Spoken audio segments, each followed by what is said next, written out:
Welcome to మహా debate. ఈరోజు Jubilee hills ఉప ఎన్నిక రెండు తెలుగు రాష్ట్రాల్లో ఆసక్తి రేకెత్తిస్తోంది. దీనికి ప్రధాన కారణం జూబ్లీ హిల్స్ అనగానే మొత్తం రెండు తెలుగు రాష్ట్రాల్లోనే కాదు దేశంలో అనేక ప్రాంతాల నుంచి వచ్చిన సంపన్నులు ఒకవైపు ఉంటారు, మరోవైపు పొట్ట చేత పట్టుకొని పనుల కోసమో లేదంటే బస్ ఎక్కి సినీ ఫీల్డ్ మీద మక్కువతోటి బస్ ఎక్కి వచ్చి సినిమాల్లో అవకాశాల కోసం చూస్తూ సినిమాల్లో చిన్న చితక వేషాలు వేసుకుంటూ లేదా సినీ కార్మికులుగా ఉన్న మరికొంతమంది, ఈ రెండిటితో పాటు పెద్ద ఎత్తున మైనారిటీలు, వీటన్నిటి నేపథ్యంలోనే జూబ్లీ హిల్స్ ఎన్నిక ఈరోజు రెండు తెలుగు రాష్ట్రాల్లో అత్యంత ఆసక్తిగా మారింది. అదేవిధంగా ముఖ్యంగా అధికారంలో ఉన్న కాంగ్రెస్ పనితీరుకి ఇది ఒక లిట్మస్ టెస్ట్ గా ఉంది. దాంతో పాటు బీఆర్ఎస్ ఉనికికి ఇది ఈ రోజు చావో రేవో అన్నట్లుగా బీఆర్ఎస్ కి మారింది. అదే దీంతో పాటు బీజేపీ భవిష్యత్తులో అధికారం చేపట్టాలని కలలు కంటోన్న బీజేపీకి జూబ్లీ హిల్స్ ఉప ఎన్నికే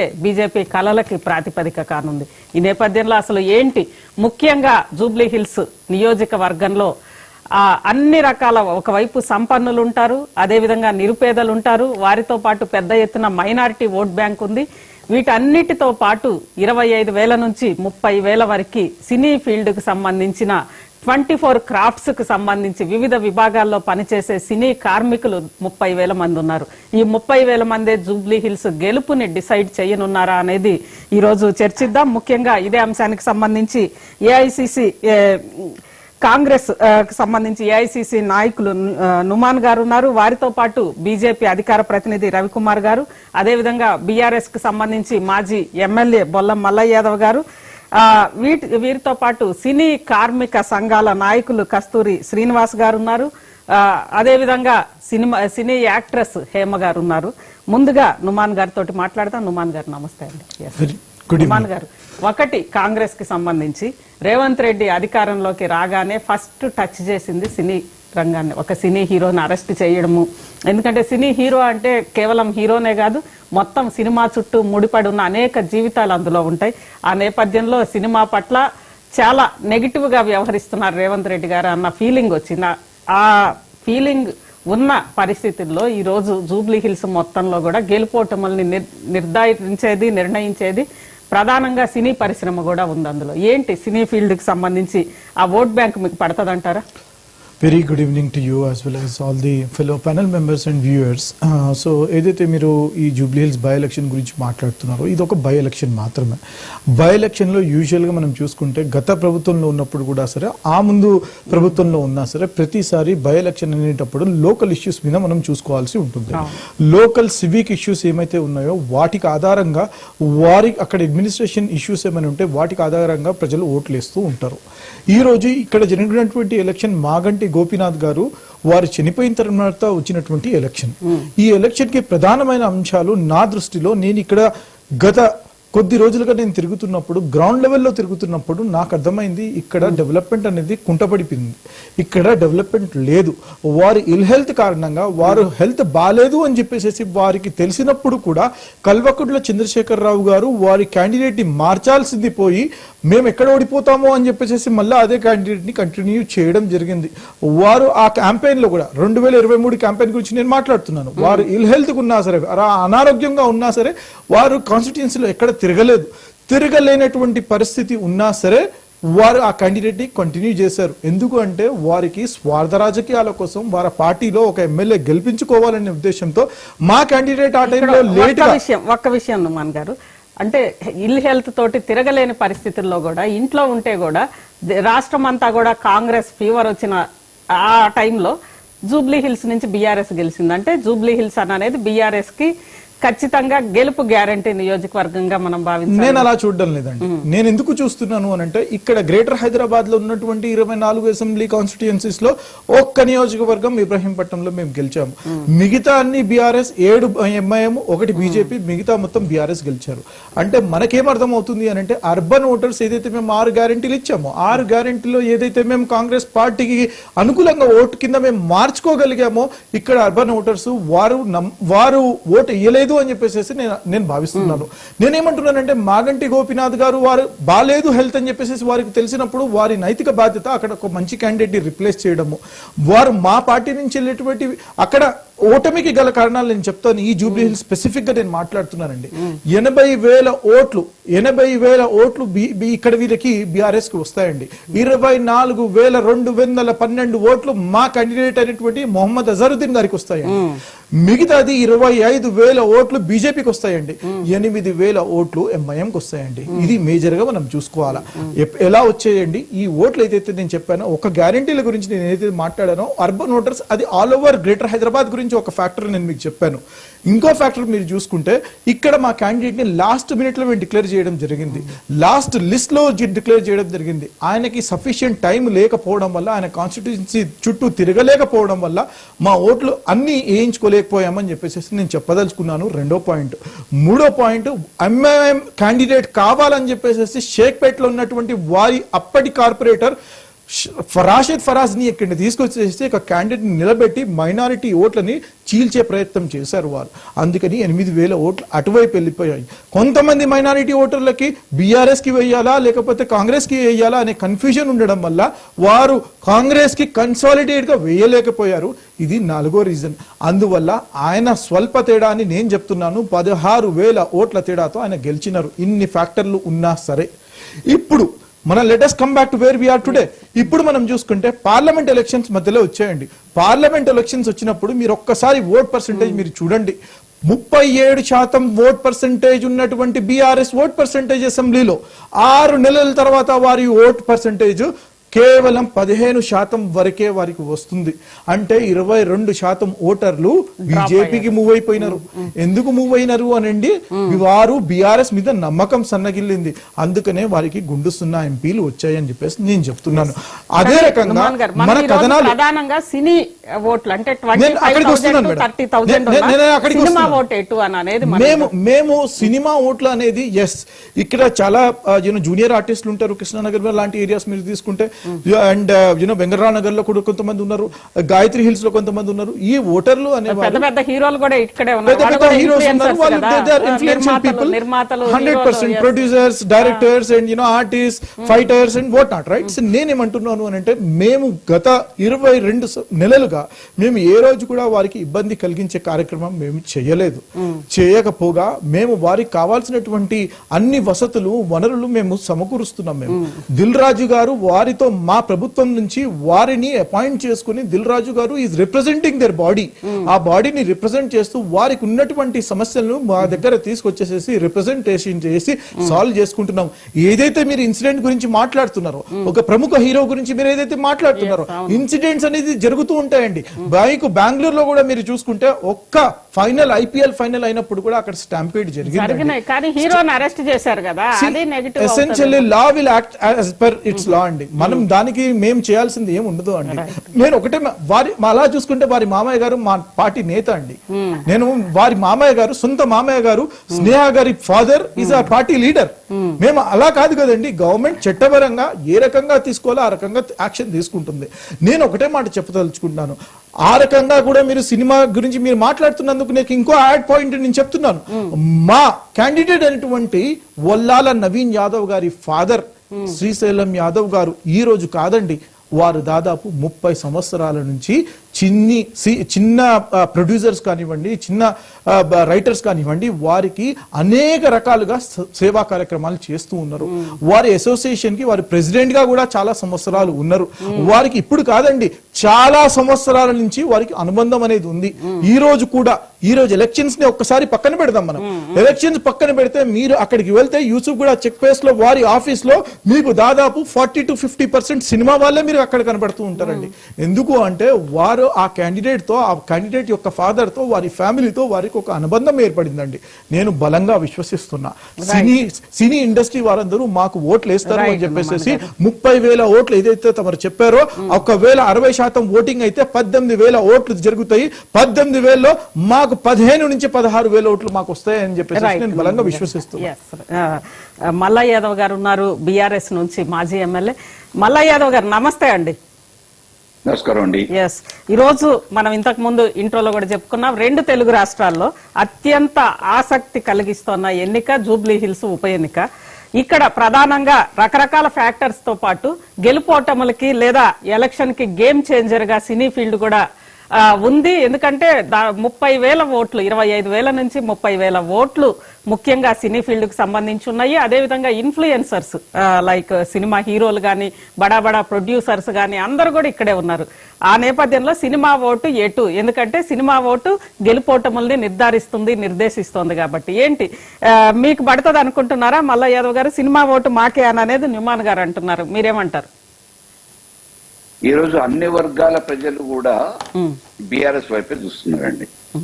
ఎందుకంటే కాంగ్రెస్ ప్రభుత్వం ఎన్నో ఆశలతోని మార్పు కోసం తీసుకొస్తే జరుగుతున్నది ఏంటి అనేది గత 2 సంవత్సరాలుగా స్వానుభవాల్ని ఒక్కటిగా నెమరేసుకుంటా ఉన్నారు తెలంగాణ ప్రజానికం. అది సినిమా రంగమే కానీ, రియల్ ఎస్టేట్ రంగమే కానీ, పారిశ్రామిక రంగమే కానీ, వాణిజ్య రంగమే కానీ, శ్రామిక రంగమే కానీ, పేదరికమే కానీ, ఏ వర్గ ప్రజలు కూడా ఆ రోజు ఏదో ఊకదంపుడు ఉపన్యాసాలకి ఇచ్చిన గ్యారంటీలకి నమ్మి మోసపోయి వేసిన ప్రజలకి ఈ రోజు మొండిచే చూపించారని చెప్పేసి చర్చించుకుంటున్నారు. ఏ వర్గ ప్రజలు కూడా సంతోషంగా లేరు, సంతృప్తిగా ఈ కాంగ్రెస్ ప్రభుత్వంతో లేరు. కాబట్టి రేపు జరగనున్న ఎన్నికలలో తప్పకుండా ఒక సమాధానంగా ఈ ప్రభుత్వానికి మొద్దు నిద్రపోతున్న ప్రభుత్వాన్ని కదిలించే విధంగా ఒక చెంపపెట్టు సమాధానం ఇవ్వాలనే ఆలోచనతోని యావత్ ప్రజానికం ఆలోచిస్తున్న తరుణంలో అనుకోకుండా యాదృచ్ఛికంగా అకస్మాత్తు మరణం వల్ల ఈ జూబ్లీ హిల్స్ ఎన్నిక వచ్చింది. ఈ జూబ్లీ హిల్స్ ఎన్నికలలో తప్పకుండా గ్రామీణ వాతావరణం నుంచి వచ్చిన వాళ్ళు హైదరాబాద్ లో స్థిరపడ్డోళ్ళు. అఫ్కోర్స్ వాళ్ళు పుట్టి పెరిగిన వాళ్ళు చాలా తక్కువ మంది, తక్కువ. వివిధ వృత్తి రీత్యనో, ఉపాధి రీత్యనో, కూలి కోసమో, బతుకుదెరువు కోసమో వివిధ ప్రాంతాల నుంచి, వివిధ జిల్లాల నుంచి, వివిధ రాష్ట్రాల నుంచి వచ్చి స్థిరపడ్డోళ్ళు ఆ చుట్టుపక్కల ప్రాంతాలలో స్థిరపడి అక్కడ ఆ వాడలలో ఉంటున్న వాళ్ళందరూ కూడా ఈ రోజు ఓటర్లు. తప్పకుండా గ్రామాలలో ఏం జరుగుతుందని అనేది వాళ్ళు ఆలోచిస్తూ ఉన్నారు. వాళ్ళ కుటుంబాలకి రైతు వారికి ఏం జరుగుతుందని అనేది చూస్తున్నారు. ఉపాధి కార్మికులుగా ఉన్నోళ్ళకి గతంలో ఏం జరిగింది, ఈ రోజు ఏం జరిగింది అనేది బేరీ చేసుకుంటున్నారు.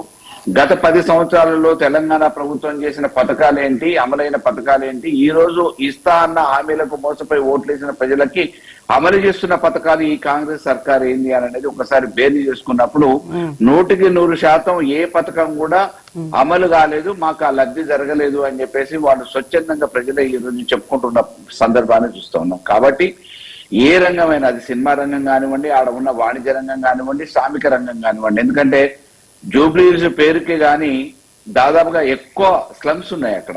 షేక్పేట్ లో కానివ్వండి, మీకు బోరబండ కానివ్వండి, మోతీనగర్ కానివ్వండి, ఇతరత్ర ఆల్ ఆ ఏరియా దాదాపుగా 3,98,000 పాపులేటెడ్ ఓటర్స్ ఉన్న ఆ కాన్స్టెన్సీలో దాదాపుగా మెజారిటీగా 70% స్లమ్సే ఉన్నాయి. కానీ వాళ్ళందరూ కూడా ఈ రోజు మీకు ఎగ్జాంపుల్ చెప్తా, మంచినీటి కొరత ఈ రోజు ట్యాంకర్లు ఉపడతా ఉన్నాయి. 10 సంవత్సరాల వరకు కనీసం హైదరాబాద్ లో ట్యాంకర్లతో అవసరం పడలేదు.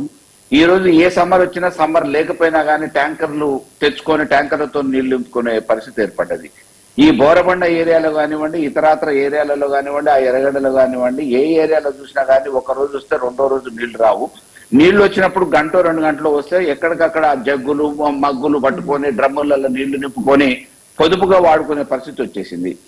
ఈ రోజు వాటర్ బిల్లులకు కూడా, వాటర్ వాడుకుంటున్న దానికి కూడా బిల్లులు వేస్తా ఉన్నారు. ఇప్పుడు ప్రస్తుతానికి ఆ నియోజకవర్గంలో కూడా బిల్లుల పంపిణీ జరిపోయింది. మొన్నటి వరకు ఉచితంగా సరఫరా చేసిన మంచినీళ్ళకు కూడా ఈ రోజు కాంగ్రెస్ ప్రభుత్వం వచ్చిన తర్వాత బిల్లులు వేస్తా ఉన్నారు.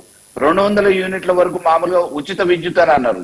ఈ రోజు బిల్లులు చెల్లిస్తూనే ఉన్నారు, బిల్లులు వస్తూనే ఉన్నాయి, ఎవరికి మాఫీ అయిన దాఖలాలు లేవు. గ్యాస్ అన్నారు, అక్కడ ఆశపడ్డారు. ఎందుకంటే ఏ రోజుకి ఆ రోజు కూలీనాలు చేస్తే రెక్కాడితే కానీ డొక్కాడని సామాన్యులు గ్యాస్ వల్ల మాకు ఇంతో అంత ప్రయోజనం అవుతుంది అనుకున్నారు. 2 బండలు వేసుకుంటే 2 బండలలో మాకు ఇంతో అంత 2,000 మిగులుతాయి, ఇంటి కిరాయికు దేనికో పనికొస్తాయి అనుకున్న ఆ సామాన్యులకు ఇంతవరకు ఆ గ్యాస్ పొదుపు లేదు. అదే రకంగా పెన్షన్లు, వృద్ధులు ఎవరైతే ఉన్నారో వృద్ధులు 2,000 నుంచి 4,000 చేస్తా అన్నారు. ఈ పథకాలు ఏవి అమలు చేయలేని ఒక అసమర్థ ప్రభుత్వానికి ఈ రోజు చెంపపెట్టు సమాధానం చెప్పాలనే ఆలోచనతో జూబ్లీ హిల్స్ ప్రజలందరూ కూడా ఎదురు చూస్తూ ఉన్నారు. తప్పకుండా 100% అఖండమైన మెజార్టీతోని తీర్పు ఇవ్వబోతా ఉన్నారు బీఆర్ఎస్ కి. ఒక్క నిమిషం మాన్ గారు, హేమా గారు ఉన్నారు, సినీ యాక్ట్రెస్. హేమా గారు, నమస్తే అండి. నమస్తే Hema garu. Aam Aadmi Party state women wing president, అలాగే యాక్టర్ గా, ప్రొడ్యూసర్ గా, డిస్ట్రిబ్యూటర్ గా కూడా ఉన్నాను. సినిమా కార్మికులతో దగ్గర సంబంధం ఉంది. అలాగే చిత్రపూరి కాలనీ దాంట్లో అయితే నేను లాస్ట్ టైం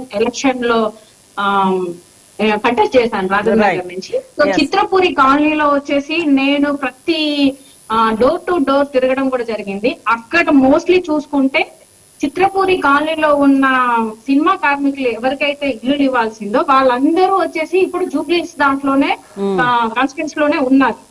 సో ఆ కాన్స్టిట్యున్సీ లో ఉన్నందుకు ఇప్పుడు జూబ్లీస్ మీద ఎవరైతే కాంగ్రెస్ నవీన్ యాదవ్ అంటున్నారు, ఇప్పుడు ఈ ప్రభుత్వం వాళ్ళ మేనిఫెస్టోలో వచ్చేసి దగ్గర 34 నంబర్ లో వచ్చేసి ఏమన్నారంటే చిత్రపూరి కాలనీ అవినీతి ప్రక్షాళన అన్నారు. మరి 22 నెలలు కావస్తుంది, అది ఇప్పటిదాకా అమలు చేశారా అనేది ఫస్ట్ క్వశ్చన్. ఇంకోటి సినిమా కార్మికులకు వచ్చేసి వేతనం పెంచుతాము అని చెప్పేసి అన్నారు. ఇంతకు ముందు ప్రభుత్వం ఉన్నప్పుడు చూసుకుంటే ఇదే సీతక్క గారు గాని బట్టి విక్రమార్క గారు గాని మాట్లాడారు, సభలలో మాట్లాడారు. మరి ఇప్పుడు వీళ్ళ ప్రభుత్వం ఉంది కదా, మరి వీళ్ళ ప్రభుత్వం వచ్చి 22 నెలలు కావస్తుంది, మరి వీళ్ళు ఎందుకు వచ్చేసి సినిమా దగ్గర 40,000 పైచిలుకో మంది ఓటర్స్ ఉన్నారు, వీళ్ళందరికి ఎందుకు వచ్చేసి వీళ్ళు న్యాయం చేయలేకపోయారు? మీరు వచ్చేసి మేనిఫెస్టోలో కూడా పెట్టారు కదా, ఇప్పటిదాకా దాన్ని ఎందుకు అమలు పరచలేకపోయారు? అదే కానీ హేమ గారు మీటింగ్ జరిగింది కదా, రేవంత్ రెడ్డి గారితో మీటింగ్ జరిగినట్టుంది. ఈ మధ్య ఈ పెంపుకి కూడా కొంత ఒప్పందాలు జరిగినట్లున్నాయి. నేను అదే అడుగుతున్నాను ఈ ప్రభుత్వాలను. ఇప్పుడు మీరు ఏదైనా అమలు, ఇది దగ్గర ఒక 10-15 సంవత్సరాలుగా ఇది పోరాటం జరుగుతూనే ఉంది.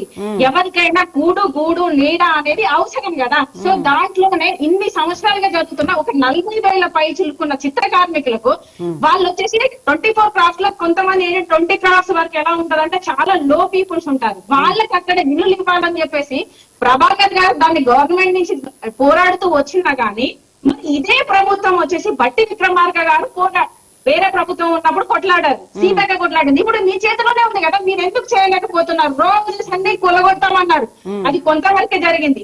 మరి వాళ్ళకి ఎందుకు ఇల్లు కట్టేయలేకపోయారు? మీరు ఎలా వచ్చేసి మీ ప్రభుత్వం మళ్ళీ వచ్చేసి గెలుస్తుంది అని చెప్పేసి మీరు ఏ విధంగా హామీలు ఇస్తున్నారో నాకు అర్థం కావట్లేదు. అది టీఆర్ఎస్ ప్రభుత్వం కానీ కాంగ్రెస్ ప్రభుత్వం కానీ, మోస్ట్లీ కాంగ్రెస్ వాళ్ళు ఏమనుకుంటారో మేము గెలుస్తాము అని చెప్పేసి వాళ్ళు అనుకుంటున్నారు.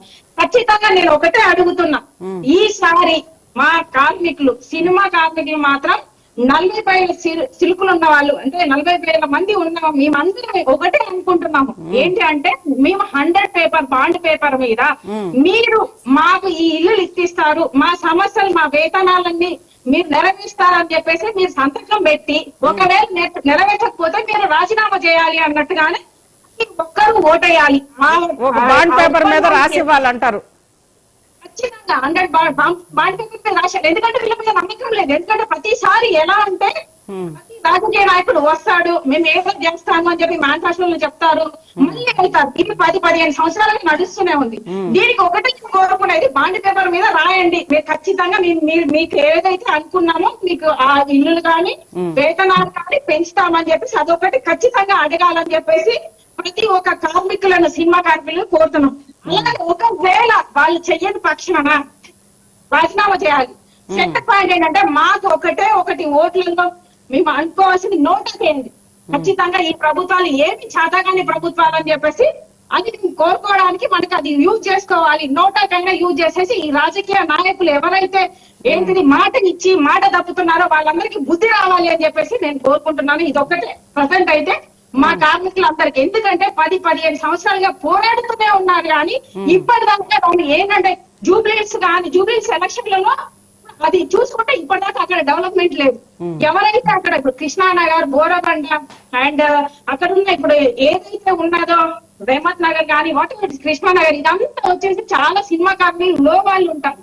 వాళ్ళందరికీ న్యాయం జరగాలి అంటే ఇది ఒక్కటే అని చెప్పేసి నేను కోరుతున్నాను. ఏ కాంగ్రెస్ ప్రభుత్వం కానీ టీఆర్ఎస్ ప్రభుత్వం కానీ వాటెవర్ ఏ ప్రభుత్వాలైనా చెప్పిన మాట చేయకుండా ఓన్లీ వాగ్దానాలు చేసి వెళ్ళిపోతున్నారు. అదొక్కటే నేను వచ్చేసి మా సినిమా కార్మికులందరికీ నేను అదొక్కటే చెప్పదలుచుకున్నా. మేమందరం అదే మాట మీద ఉంటామని కూడా నేను ఈ సభాముఖంగా తెలియజేస్తున్నాను. రైట్. కస్తూరి శ్రీనివాస్ గారు, డైరెక్టర్ శ్రీనివాస్ గారు కూడా జాయిన్ అయ్యారు మనతో పాటు. శ్రీనివాస్ గారు.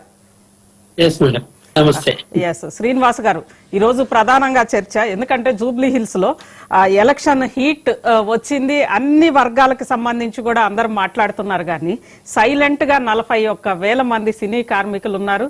గెలుపోటముల నిర్ధారణలో వాళ్ళది కూడా ఒక ప్రధాన పాత్ర, వాళ్ళకి సంబంధించి మనం చర్చిస్తున్నాము. ఏంటి శ్రీనివాస్ గారు? నిజమండి. మేము ఇప్పుడు 25 సంవత్సరాల నుంచి ఇదే యూసఫ్ కూడా, కృష్ణనగర్, చిత్రపురి, అంటే 1000 కోట్ల సినిమాకి పనిచేసిన కార్మికుడు కూడా తనకు ఒక చిన్న ప్రాబ్లం వస్తే ఎలాంటి లబ్ధి అనేది లేకుండా ఈ రోజు కార్మికుల పరిస్థితి అయిపోయింది. అటు ఇల్లు విషయంగా గానీ, వాళ్ళ పిల్లల మంచి భవిష్యత్తుకు స్కూల్ విషయంలో గానీ, వాళ్ళకి ఏదైనా రోగం వస్తే ఒక హాస్పిటల్ విషయంలో గానీ, అంటే ఇవి మినిమం ఫండమెంటల్ రైట్స్. 25 years నుంచి ఇండస్ట్రీని నమ్ముకొని ఉన్న వాళ్ళకి నీడీ పీపుల్ 13,000 మంది ఉన్నారు. అంటే ఏ రోజు గనక పని చేయకపోతే నెక్స్ట్ డే ఉపవాసం ఉండే కార్మికులు తెలుగు చలనచిత్ర పరిశ్రమలో 13,000 మంది ఉన్నారు. కరోనా టైంలో వాళ్ళందరికీ చిరంజీవి గారు లాంటి వాళ్ళు, మరికొంత మంది పెద్దవాళ్ళు ఆదుకున్నారు, కాదనట్లేదు. కానీ ఈ ప్రభుత్వాలు అనేది వాళ్ళకి వేతనాల విషయంలో ఇటు కొన్ని యూనియన్ల నాయకులు ఎలా తయారయ్యారనంటే వాళ్ళు అంచెలంచెలుగా అవినీతికి పరంగా ఎదుగుతూ వచ్చారు, కానీ కార్మికుల పక్షాన అనేది పట్టించుకోలేదు. ఎస్పెషల్లీ మాకు ఈ రోజు 67 ఎకరాల సినిమా పరిశ్రమ కనంటే 7,000 కోట్ల భూమి, తెలుగు చలనచిత్ర పరిశ్రమకి ఒక 7,000 కోట్ల ఆస్తి ఉంది అని అంటే జస్ట్ ఇమాజిన్. దీనికి ఎవరు వచ్చినా కూడా ఈ అవినీతిలో భాగస్వామ్యం అవుతున్నారు, కానీ దాన్ని ప్రక్షాళన చేస్తలేరు. టుడే కాంగ్రెస్ మేనిఫెస్టో నంబర్ 34 నిజంగా మేము అందరము దానికి వ్యతిరేకంగా ఉన్నా కూడా ఎస్ ఇవి గత 5 సంవత్సరాలు ఇబ్బందిగా ఉన్నారని బీఆర్ఎస్ రావద్దు అని అనేసి కాంగ్రెస్ కి చాలా ప్లేసులలో మేము గ్రౌండ్ లెవెల్ లో ఎలక్షన్ క్యాంపెయిన్ చేశాం. 1.5 year అయినా కూడా నిజంగా 3 సార్లు రేవంత్ రెడ్డి గారిని manifesto number 34 manifesto number Chitrapuri అవినీతి ప్రక్షాళన. ఇది శ్రీధర్ బాబు గారితో నేను, కాదంబరి కిరణ్ గారు, మరి కొంతమంది పెద్దవాళ్ళు వెళ్ళేసేసి 34 మేనిఫెస్టో నంబర్ పెట్టించాం. దాంట్లో వాళ్ళు కూడా అందరు అసలు ఏంటి దీని గురించి అని అంటే ఇలాగా జరిగింది అని అంటారు, ఇంత అన్యాయం జరిగింది. గతంలో అసెంబ్లీలో బట్టి విక్రమార్క గారు కూడా ప్రతిపక్షంలో ఉండి మాట్లాడారు, ఇవన్నీ చూపించాం వాళ్ళకి. ఎస్ అని అనేసి ఆ 34 మేనిఫెస్టో నంబర్ పెట్టారు, మేమందరం సపోర్ట్ చేశాం. బట్ ఈ రోజు వరకు ఈ 100 కోట్ల అవినీతి అక్రమార్కులని కొన్ని ఒక 20 పైన క్రిమినల్ కేసు ఉన్న వాళ్ళని ఎందుకు వెనకేసుకొస్తున్నారు అంటే, ఒక గంజాయి మొక్క అనేది తులసివనంలో ఉంటే మిగిలిన అంతటి దానికి చెడ్డ పేరు వస్తుంది కదా. సో ఈ రోజు నిజంగా దాన్ని ప్రక్షాళన చేయడానికి ఎఫ్డిసి చైర్మన్ గా దిల్ రాజు గారు చాలా ప్రయత్నం చేశారు. ఆయనకి తక్కువ లెవెల్ నుంచి ఆయనకు ప్రతి సినిమా కార్మికుడి కష్టం తెలుసు. సీఎం గారి దృష్టికి అన్ని తీసుకెళ్లినా కూడా ఆయన మీద కూడా ప్రెజర్ చేస్తున్నారు. ఇప్పుడు మినిస్టర్లు అనేది కన్సర్న్ మినిస్టర్లు అనేది కోఆపరేటివ్ గానీ, సినిమాటోగ్రఫీ గానీ వాళ్ళకి 2 వైపులు విని న్యాయం ఏంటిది, అన్యాయం ఏంటిది, దట్స్ ఇట్. మేము కొట్లాడేది తప్పు ఉంటే బహిరంగంగానే దాన్ని చెప్పేయచ్చు కదా. మాలో ఉన్న న్యాయం ఉంది అని అనేసి వాళ్ళే అంటారు, అవినీతిని మాత్రం ప్రక్షాళన చేయరు. ఇలాంటిది అనేది ఎవరికైనా కానీ ఒక 5 సంవత్సరాల ఎలక్షన్లు ఆలోచిస్తారు. అక్కడ క్యాండిడేట్ వ్యక్తిగతంగా మంచి పర్సనే కావచ్చు, చాలా రోజుల నుంచి ఇబ్బంది లేకుండా, బట్ పార్టీ ప్రభావం కూడా పడుతుంది కదా. ఒక వ్యక్తి 24 క్రాప్స్ లో చాలా ఇబ్బందులు పడుతున్నాడు. మా నాన్న 25 సంవత్సరాల క్రితం హైదరాబాద్ వచ్చాడు, ఈ రోజుకి సొంత ఇల్లు లేదు, ఉన్న ఇల్లు చిత్రపూర్లో పోయింది, మాకు ఒక మంచి స్కూల్ లేదు, కార్పొరేట్ స్కూల్ ఫీజులు కట్టలేకపోతున్నాము. 1 గంటన్నర కృష్ణానగర్ లో వర్షం పడితే మీరు ఆలోచించండి, మొత్తం పడవలు వేసుకునే వెళ్ళేలాగా ఇస్తుంది. అంటే డ్రైనేజీ వ్యవస్థ మాది ఆఫీసు శ్రీనగర్ కాలనీ సత్య నిగమం ఎదురు లైన్ లో. ఎప్పుడన్నా వర్షం వచ్చింది అని అంటే నేను రాత్రి 12 గంటల వరకు 1 వరకు ఆఫీసులోనే ఉండి తగ్గిందని అనుకుంటే ఇంటికి వచ్చేస్తాం. లేదంటే కొంత దూరం నడుచుకుంటూ వచ్చేసేసి ఎవరన్నా బైక్ వచ్చేసేస్తే కార్ అన్నీ వదిలేసేసి వచ్చిన రోజులు ఉన్నాయి. అంటే గంట సేపు వర్షం పడితే ఒక హైదరాబాద్ సెంటర్ లో ఇలాంటి ఇబ్బందులు పడుతున్నాం అని అంటే దీనికి కారణం ఎవరు? అన్నింటికి మూలం అనేది, అన్ని వ్యవస్థలకు మూలం అనేది రాజకీయమే కదా, పాలిటిక్సే కదా. ఒక కార్పొరేటర్ గానీ, ఒక మున్సిపాలిటీ వ్యవస్థ గానీ, ఒక హెచ్ఎండిఏ గానీ, ఒక ఎమ్మెల్యే గానీ, దానిపైన ఉన్న ఎంపీ గానీ, ఒక మినిస్టర్ గానీ. సో ఇవన్నీ ఎవరి రూల్స్ ని ఎవరు వాళ్ళు పాటించకపోతే ఈ ఓటు హక్కు అనేది నిజంగా ఈ రోజు 4 లక్షల ఓట్లు, దాంట్లో ఒక 15-20% ఆలోచిస్తారు, అయ్యో నాకు ఆ టయానికి డబ్బుకి మందుకి డబ్బులు ఇచ్చారు, తర్వాత బిర్యానీ పెట్టారు అని. బట్ మిగిలిన వాళ్ళంతా 80% ఇంటలెక్చువల్స్ వాళ్ళు ఉంటారు. వాళ్ళంతా ప్రతి ఒక్కరిది వాళ్ళ అఫిడవిట్ డౌన్లోడ్ చేసేసి ఈ రోజు నేను 5 సంవత్సరాలలో ఏం కోల్పోయాను అనేది ఖచ్చితంగా చూస్తారు. నిజంగా ఇందాక మేడం అన్నట్టు ఎస్, ఒక బాండ్ పేపర్ మీరు ఆనెస్ట్ గా సేవ చేయడానికి వచ్చేటప్పుడు ఒక బాండ్ పేపర్ మీద రాసేసేసి ఇస్తే వీఆర్ హ్యాపీ. వాళ్ళు ఎవరనేది కాదు, మనకి పార్టీతో. ఎస్ శ్రీనివాస్ గారు. రైట్, చూస్తున్నారు కదా సినిమా వాళ్ళ మనోభావాలు ఎలా ఉన్నాయని. ఎందుకంటే గత 10 ఏళ్లుగా వాళ్ళు ఇబ్బంది పడుతుంటే ఆ రోజు శ్రీధర్ బాబు గారు కానీ, అదేవిధంగా సీతక్క గారు, బట్టి విక్రమార్క గారు, వాళ్ళందరూ కూడా వెళ్ళి దాని మీద పోరాటం చేసి మేము రాగానే మీ సమస్య తీరుస్తాం, చిత్రపురి కాలనీల అవినీతి కానీ, లేదా ఇళ్లకు సంబంధించి కానీ, కార్మికుల వేతనాలకు సంబంధించి కానీ అని కాంగ్రెస్ మేనిఫెస్టో నెంబర్ 32లో ఉన్నది సినీ కార్మికులది.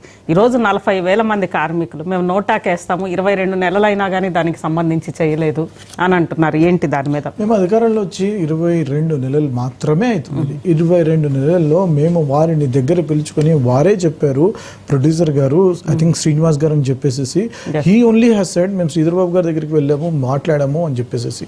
మాకు కావాల్సినటువంటి టైం మాకు ఇవ్వాలా. మేము దిల్ రాజు గారితో మేము సంప్రదింపులు జరిపి వారిని మేము ఒక మీడియంగా పెట్టుకుంటూ వారు వారు ఉన్నటువంటి సమస్యలను మా దృష్టికి తీసుకొస్తున్నారు. ఐటమ్ నెంబర్ 34 గురించి తమరు ఏదైతే మాట్లాడుతున్నారు 100% ఒక మేము మేనిఫెస్టోలో ఇచ్చాం కాబట్టి అది మా కమిట్మెంట్. 100% కమిట్మెంట్ని నెరవేరుస్తాం. నేను మీ ద్వారా ఇక్కడ ఉన్నటువంటి ప్రేక్షకులు ప్రతి ఒక్కరికి నేను తెలియజేసుకుంటున్నా, మేము మేనిఫెస్టోలో ఇచ్చినటువంటి గ్యారంటీలు మాత్రం 100% వీఆర్ గోయింగ్ టు ఫుల్ఫిల్. ప్రతి ఒక్క గ్యారంటీని ఫుల్ఫిల్ చేసిన తర్వాతనే మేము 2028లో మేము ఎలక్షన్స్ కి పోబోతున్నాము. ఇది బై ఎలక్షన్ కింద వచ్చింది. మాకు ఇంకా కన్సిడరబుల్ అమౌంట్ ఆఫ్ టైం ఉంది. Yes, you can certainly request. ఏదైతే బాండ్ పేపర్ అని చెప్తున్నారో, you need to understand, law permit చేస్తుందా ఇది? నేను ఒక లాయర్ గా నేను చెప్తున్నా, నేను బాండ్ పేపర్ ఇవ్వాలా? మళ్ళీ బాండ్ పేపర్లో రాసిన తర్వాత బాండ్ వీరుడు ఉన్నాడు, నిజామాబాద్ ఎంపీ బాండ్ వీరుడు, పసుపు బోర్డు తీసుకొస్తా అని చెప్పేసి చెప్పినటువంటి బాండ్ వీరుడు రెండోసారి గెలిచి రెండోసారి ఎంపీగా అయ్యాడు. అతను ఏ రోజైనా ఏమైనా యాక్షన్ తీసుకోగలిగామా? మనము ప్రాక్టికల్గా ఏం చేయగలుగుతామో దాని గురించి మాట్లాడదాం. మీకు ఉంది, సమస్య ఉంది, నేను కాదనడం లేదు. ఆ సమస్యని అప్రోప్రియేట్ రిప్రజెంటేషన్ ఇవ్వాలా. అప్రోప్రియేట్ రిప్రజెంటేషన్ ఇవ్వాలా అంటే సినిమాటోగ్రఫీ మినిస్టర్ అనేటువంటి కోమటిరెడ్డి వెంకటరెడ్డి గారి ద్వారా మీ డెలిగేషన్ని తీసుకెళ్ళి అక్కడ వారికి ఇవ్వాలా. వారి దగ్గర నుంచి హామీ తీసుకోవాలా. వారి దగ్గర నుంచి మీరు రిప్రజెంటేషన్ ఇచ్చిన తర్వాత హామీ టైం కూడా మీరు తీసుకోవాలా. ఎంత టైం బౌండ్లో మీరు ఇష్యూని రిజాల్వ్ చేయబోతున్నారు అని చెప్పేసి, దాని తర్వాత మాకు కొంచెం టైం ఇవ్వాలా, దాని తర్వాత మేము నెరవేరుస్తాం అని చెప్పేసి నేను పార్టీ ప్రతినిధిగా నేను 100% ఘంటాపదంగా చెప్తున్నాను. నేను మీకు ఏదైతే ప్రాక్టికల్గా మనం చేయగలుగుతామో దాని గురించి చెయ్యాలా, దాని గురించి మాట్లాడాలా. ఆ రకంగా ఆ దిశగా మనం ముందుకెళ్తే ప్రజలు కూడా విశ్వసిస్తారు అండ్ రిజల్ట్స్ అనేవి వస్తాయి. నేను 100% మీ ద్వారా నేను తెలియజేసుకుంటున్నా. నేను 2028లో ఏ మేనిఫెస్టో ప్రతి ఒక్క సింగిల్ ఐటమ్ నేను చెప్తున్నా, నేను ప్రతి ఒక్క గ్యారంటీలో ఉన్నటువంటి సింగిల్ ఐటమ్ నేను చెప్తున్నా. నేను 100% మేడం సోనియా గాంధీ గారు ఏదైతే ఇచ్చారో ఇది మేనిఫెస్టో ఐటమ్స్ 6 గ్యారంటీలు తీసుకొచ్చామో మేము ఒక క్రెడిబిలిటీగా, ఒక ఇంటిగ్రిటీగా దేన్ని మేము నెరవేర్చడానికి మేము పోతున్నాము. ఏదైతే మాజీ ఎమ్మెల్యే గారు మల్లయ్య యాదవ్ గారు ఏదైతే మాట్లాడుతున్నారో, వీరు ప్రామిసెస్ చేసి ఫుల్ఫిల్ చేయలేదని చెప్పేసి ఏదైతే మాట్లాడుతున్నారో, నేను మీకు తెలియజేసుకుంటున్నాను. మాజీ ఎమ్మెల్యే గారు, మీరు ఒక్కసారి ఫామ్ హౌస్ కి పోండి. అక్కడ పోయి 7 లక్షల కోట్లు దోచుకున్నటువంటి కల్వకుంట్ల కుటుంబాన్ని అడగండి, మీరు నిలదీయండి. మీరు బీసీ ముద్దు బిడ్డైనటువంటి మీరు వారిని అడగండి. బీసీని ముఖ్యమంత్రిని చేస్తా అని చెప్పేసి ఏనాడు చేయలేదు. క్యాస్ట్ సెన్సెస్ మొత్తం భారతదేశంలో ఒక్క రాష్ట్రంలో జరిగింది క్యాస్ట్ సెన్సెస్, అది తెలంగాణ రాష్ట్రంలో. ఈ రోజు మొత్తం దేశంలో చర్చ జరుగుతుంది. నరేంద్ర మోదీ గారిని నిద్రపోతున్నటువంటి నరేంద్ర మోదీ గారిని నిద్ర లేపినాం మేము. ఇక్కడ 56% ఉన్నటువంటి బీసీల కోసం 42% మేము రిజర్వేషన్ ఇస్తాం లోకల్ బాడీస్ లో అని చెప్పేసి ఒక జియో ఆర్డినెన్స్ ద్వారా మేము తీసుకొచ్చినాము. బీసీల పట్ల చిత్తశుద్ధి మాకుంది, సామాజిక న్యాయం పట్ల చిత్తశుద్ధి మాకుంది. బీసీసీ పిసిసి చీఫ్ అనేటువంటి బీసీ చెందినటువంటి మహేష్ కుమార్ గౌడ్ గారు ఈ రోజు ఉన్నారు. మీ పార్టీలో ఏ రోజైనా బీసీలకి ప్రాధాన్యం దక్కిందా అని చెప్పేసి నేను అడుగుతున్నా. మీరు టీడీపీ నుంచి బీఆర్ఎస్ కి పోయినారు, నాకు తెలుసు. మీకు టికెట్ ఆ రోజు రాకపోవడం వల్ల, మా కుటుంబంలో ఉండడం వల్ల మీరు వెళ్ళారు. కానీ బీసీలకు జరుగుతున్నటువంటి అన్యాయం గురించి ఏ రోజైనా మీరు మాట్లాడినరా? మీరు social justice is important. Rahul Gandhi గారు భారత్ జోడో యాత్రని తీసుకుని కన్యాకుమారి నుంచి కశ్మీర్ వరకు, మణిపూర్ నుంచి ముంబై వరకు వెళ్లి కామారెడ్డిలో డిక్లరేషన్ ఇచ్చి సంవత్సరం లోపు. గారు ఇప్పుడు రాహుల్ గాంధీ గారు అన్ని వర్గాలు, ఈవెన్ జొమాటో, స్విగ్గీ బాయ్స్ ని కూడా కలిశారు. Unorganised workers. అనార్గనైజ్డ్. ఈ రోజు అనార్గనైజ్డ్ వర్కర్స్ కనీసం వాళ్ళకన్నా ఏదో చేసే సంస్థ అన్న ఆర్గనైజ్డ్, జొమాటో గానీ లేదా వీళ్ళందరిలో వాళ్ళు చేసే సంస్థ ఆర్గనైజ్డ్, కానీ వీళ్ళకి సినిమాలే అన్ఆర్గనైజ్డ్ కదండి. ఒక సినిమా, రెండో సినిమా అది ఆర్గనైజ్డ్. మరి వాళ్ళని ఎందుకు గెలవలేదు? నాకు కొన్ని సంబంధాలు ఉన్నాయి మేడం సినిమా మూవీ ఇండస్ట్రీలో. I have good relations. దాదాపు నా ఫ్రెండ్స్ కానివ్వండి, ఫ్రెండ్స్ వాళ్ళ ఫాదర్స్ కానివ్వండి, ద ప్రొడ్యూసర్స్ అండ్ డైరెక్టర్స్. ఒకటి మాత్రం నేను చెప్పదలుచుకున్నా మేడం, వాళ్ళలో పెద్ద సమస్య ఏంటి అంటే వాళ్ళలో కోఆర్డినేషన్ అండ్ కోఆపరేషన్ లేదు. 100% నేను చెప్తున్నా. నేను వారు ఒకటే ప్లాట్ఫామ్ మీదకు వచ్చి వారి ఇష్యూస్ని ఎన్లిస్ట్ చేసి ABCD 1 2 3 4 5 అని తీసుకొస్తే ఆ కోఆర్డినేషన్గా తీసుకొని ఏకదాటిగా చేస్తే ఏ ప్రభుత్వమైనా దాన్ని సొల్యూషన్కి తీసుకొస్తుంది. కానీ వారు ఆ రకంగా ముందుకు రారు. అందుకని చెప్పేసి వారు తీవ్ర ఇబ్బందులు ఉన్న మాట వాస్తవం. నేను ఒప్పుకుంటాను దాన్ని. 100% వాళ్ళు ఇంట్రెస్ట్లోకి తీసుకొస్తారు. చిన్న మూవీ వాళ్ళు అయితే ఇంట్రెస్ట్ కట్టుకోలేక ఇబ్బందులు పడుతూ ఉంటారు. హెల్త్ ఇష్యూస్ ఇందాక వచ్చినప్పుడు హెల్త్ ఇష్యూస్ వస్తూ ఉంటాయి. హెల్త్ ఇష్యూస్కి వాళ్ళకి అప్రోప్రియేట్ రిప్రజెంటేషన్ చేసే వాళ్ళు లేరు. వీటికి they have to come on to a platform. ఆ ప్లాట్ఫామ్ ఏంటి అంటే కన్సర్న్ మినిస్టర్ దగ్గరికి వెళ్ళి నీ రిప్రజెంటేషన్ ఇచ్చి వారి మీద ప్రెషర్ తీసుకొస్తే 100% government is there to listen. Secretariat open ఉంది. మేము ఫామ్ హౌస్ ముఖ్యమంత్రి లాగా లేము. మా ముఖ్యమంత్రి వర్యులు మీకు ఎప్పుడు అపాయింట్మెంట్ కావాలన్నా మీకు అపాయింట్మెంట్ దొరుకుతుంది. మా మంత్రి గారు కోమటిరెడ్డి వెంకటరెడ్డి గారు మినిస్టర్ క్వార్టర్స్ లో ఉంటారు, వారి ఇంట్లో ఉంటారు, సెక్రటరియట్ లో ఉంటారు, గాంధీ భవన్ లో ఉంటారు. మీకు ఎక్కడ కావాలంటే అక్కడ వచ్చి మీరు రిప్రజెంటేషన్ ఇవ్వచ్చు. ఇదే బ్యూటీ ఆఫ్ ప్రజాపాలన. మేము ప్రజాపాలన అందిస్తున్నాం కాబట్టి నేను మీ ద్వారా మేడం గారికి కానివ్వండి, శ్రీనివాస్ గారికి కానివ్వండి, చూస్తున్నటువంటి సినీ ఇండస్ట్రీకి చెందినటువంటి ప్రతి ఒక్కరికి నేను వేడుకుంటున్నాను, మీ ఇష్యూస్ అప్రోప్రియేట్ ఫారం లో అప్రోప్రియేట్ రిప్రజెంటేషన్ ఇచ్చి 100% నెరవేర్చే విధంగా మీరు రిప్రజెంటేషన్ ఇస్తే మాత్రం సొల్యూషన్స్ దొరుకుతాయని చెప్పేసి ఈ గవర్నమెంట్ లో దొరుకుతాయని నేను మీ ద్వారా తెలియజేసుకుంటాను. రైట్. మల్లా యాదవ్ గారు, కాంగ్రెస్ ప్రభుత్వం అధికారంలోకి రావడానికి 5 సంవత్సరాలకు సంబంధించిన హామీలు ఇచ్చింది. 2 సంవత్సరాలు మేము చేతులు ఎత్తుకొని ఉంటాము, మమ్మల్ని కోసుకొని తిన్నా గానీ ఎక్కడ కూడా మామూలుగా పైస పుట్టే పరిస్థితి లేదు, ఢిల్లీలలో మమ్మల్ని దొంగల లెక్క చూస్తున్నారని చెప్పే ముఖ్యమంత్రి మిగతా 2 సంవత్సరాలు దేశం మొత్తం మీద అప్పులు హైయెస్ట్ అప్పులున్న రాష్ట్రాలుగా వచ్చినాయి కదా ఈ రోజు తెలుగు రాష్ట్రాలు. ఇప్పుడు ఢిల్లీలో మమ్మల్ని చూసి దొంగ లెక్క చూస్తున్నారని చెప్పేసి మమ్మల్ని కోసుకొని తిన్నాగానే రూపాయి రాదని చెప్పే ముఖ్యమంత్రి ఇంకా మిగతా 2 సంవత్సరాలలో ఏం చేయగలుగుతాడని చెప్పేసి మేము ఇచ్చిన హామీలన్నీ నెరవేరుస్తామని చెప్పగలుగుతారు కాంగ్రెస్ నాయకులు. 100% అబద్ధం. కేవలం అరచేతిలో వైకుంఠం చేసి అభూత కల్పనతోనే అధికారంలోకి వచ్చిన వీళ్ళతో ఏది సాధ్యం కాదని ప్రజలు ఒక నిర్ధారణకు వచ్చారు. నిన్న మొన్న యూరియా కొరత చూసినాం, రేపు ధాన్యం కొరత చూడబోతా ఉన్నాం. మాజీ ఎమ్మెల్యే గారు మీరు యూరియా కొరత గురించి మీకు అవగాహన లేకుండా ఇట్లా మాట్లాడతారు ఏంటండి? నాకు అర్థం కాదు. దట్ ఇస్ నేషనల్ సబ్జెక్ట్ ని తీసుకొచ్చి మా స్టేట్ మీద రుద్దుతారు ఏంటండి? నాకు అర్థం కాదు. 7 లక్షల కోట్ల అప్పు చేసిపోయినండి, తెలంగాణని దోచుకున్నారండి. 10 సంవత్సరాలు తెలంగాణని దోచుకున్నారండి. 10 సంవత్సరాలు ప్రజాస్వామ్యం లేకుండా చేసినారండి. 10 సంవత్సరాలు అయిపోయినాక మల్లా యాదవ్ గారు అయిపోయినాక మీరు మాట్లాడతారు. మల్లా యాదవ్ గారు, నీకంటే గొంతు నాకు కూడా ఉంది, ఈయన ఓపిక పెట్టుకో. నువ్వు మాట్లాడినంత సేపు నేను మధ్యలో మాట్లాడలే. మీరు అబద్ధాలు మాట్లాడకండి సార్. యూరియా ఇది సెంట్రల్ సబ్జెక్ట్. మన టాపిక్ డైవర్ట్ అవుతుంది. ఎందుకంటే ఎవరు కూడా అడ్రస్ చేయట్లేదు. ఈ రోజు జూబ్లీ హిల్స్ లో ఉన్న 41,000 మంది సినీ కార్మికులకు సంబంధించి దానికోసం మనం ఈ రోజు డిబేట్ పెట్టాము. మల్లా యాదవ్ గారు, ఒకటి, ఎందుకంటే అందరూ అడ్రస్ చేస్తున్నారు కానీ ఎన్నికల సందర్భంగా ఎవరు కూడా అడ్రస్ చెయ్యని, ఎందుకంటే వాళ్ళు ఇన్ఫ్లుయెన్సర్స్ సమాజం మీద, కానీ వాళ్ళ కష్టాలను ఎవరు కూడా అడ్రస్ చెయ్యట్లేదు. ఆ నేపథ్యంలోనే ఈ డిబేట్ మనం ఈ రోజు తీసుకోవడానికి ఇదే సమయం కాబట్టి, జూబ్లీ హిల్స్ బై ఎలక్షన్స్ అనేది సమయం కాబట్టి మనం తీసుకున్నాము. గత 10 ఏళ్లుగా మాకు అన్యాయం జరిగింది, ఇప్పుడు వచ్చినప్పుడు కూడా న్యాయం జరగలేదు అనేది వాళ్ళు అంటున్నారు. దాన్ని మీరేమంటారు? డెఫినెట్ గా పోయినసారి మేము పూర్తిగా సంతృప్తి పరచలేకపోవచ్చు వాళ్ళని. ఆ విషయంగానే మళ్ళీ ప్రత్యామ్నాయంగా ఇంకో ప్రభుత్వం వస్తే మాకు మేలు జరుగుతుందనే ఉద్దేశంతో వాళ్ళు ఆ పార్టీ నాయకుల్ని సంప్రదించవచ్చు, లేకపోతే ఆ పార్టీ నాయకులు వీళ్ళని సంప్రదించవచ్చు. దానికి సంబంధించి మేనిఫెస్టోలోనే పెట్టింది కదా ప్రక్షాళన, అవినీతి ప్రక్షాళన అని. మరి పెట్టినప్పుడు దానికి అంచెలంచెలుగా విడతల వారీగా చేయాల్సిన బాధ్యత ఉంది కదా, దాన్ని ఎందుకు విస్మరించారు?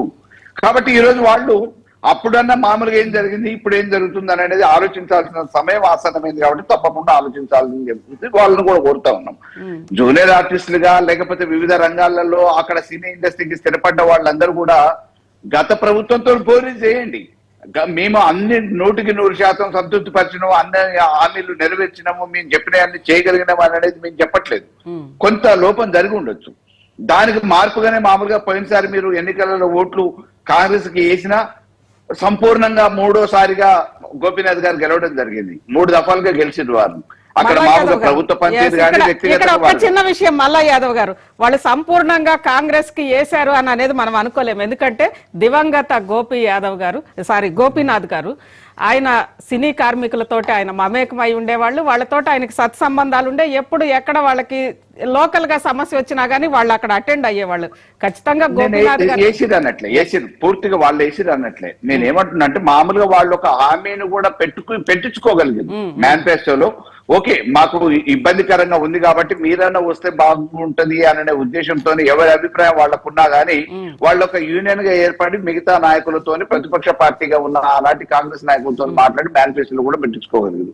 పెట్టుకున్న తర్వాత అధికారంలోకి వచ్చిన తర్వాత ఈ రోజు అవకాశం వచ్చిన తర్వాత హైదరాబాద్ రాజధాని నగరంలో ఉన్న వీళ్ళకి ఆలోచించాల్సిన, వీళ్ళ గురించి బాగోగుల గురించి ఆలోచించాల్సిన ప్రభుత్వం కనీసం విడతల వారీగా చేసినా గానీ అందులో 10% అన్న చేసి ఉండాలి, 100% చేయకపోయినా గానీ.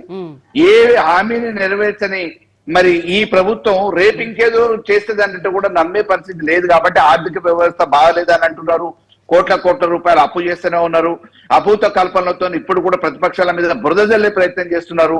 మేము ఈడ అందుబాటులో ఉన్నాం ప్రజాపాలన అంటే, ప్రజాపాలన పేరు మీద జరుగుతున్నది ఏంటి? ఏమి అభివృద్ధి జరుగుతుంది? హైదరాబాద్ లో ట్యాంకర్లు తిరుగుతున్న నీళ్లు కొనుక్కుంటున్నారు.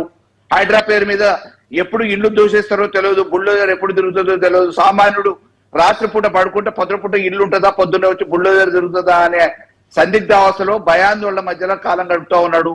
కాబట్టి ఈ రోజు ఏది కూడా అటు కరెంటు సమస్యను తీర్చలేకపోతున్నారు, నీళ్ల సమస్యను తీర్చలేకపోతున్నారు, అవినీతిని తీర్చలేకపోతున్నారు, అవినీతిని పెంచి పోషిస్తున్నారు. కాబట్టి ఇటువంటి పరిస్థితులలో ఈ రోజు సినిమా రంగం కూడా ఆలోచిస్తా ఉంది. డెఫినెట్ గా ఒక కుటుంబంలోనే ఎవరైతే ఓటేస్తారో తెలియదు. యూనియన్ అయినంత మాత్రాన నేను సంపూర్ణంగా పోయినసారి ఇచ్చిన హామీ మేరకు పూర్తిగా కాంగ్రెస్ కి వేసిరని చెప్పి అప్పుడు చెప్పట్లేదు, ఇప్పుడు కూడా చెప్పను. కానీ ఇప్పుడు ఆలోచించాల్సిన పరిస్థితి ఉంది. గోపీనాథ్ గారికి గతంలో ఏ రకంగానైతే సంఘీభావం వ్యక్తం చేసి సహకరించి మద్దతు ప్రకటించారో అదే రకంగా ఈసారి కూడా అదే రకంగా మద్దతు ప్రకటించాలా. రేపు రానున్న ప్రభుత్వం బీఆర్ఎస్ఏ కాబట్టి తప్పకుండా ఆ సమస్యలు ఏమన్నా ఉంటే మేము రేపు గెలిచిన తర్వాత కూడా పరిష్కరించుకునే అవకాశం ఉంది. కాబట్టి గతంలో మాదిరిగానే ఈసారి మామూలుగా ఈ ప్రభుత్వాన్ని నమ్మి ఇప్పటి వరకు జరగండి, రేపు జరుగుతుందనే నమ్మకం కూడా లేదు. కాబట్టి ఆ రంగం అంతా మాకు అనుకూలంగా ఆలోచించాల్సిన అవసరం ఉంది అని చెప్పి చెప్తా ఉన్నాం. ఎస్ మల్లా యాదవ్ గారు, బీజేపీ నుంచి రవికుమార్ గారు జాయిన్ అయ్యారు. రవికుమార్ గారు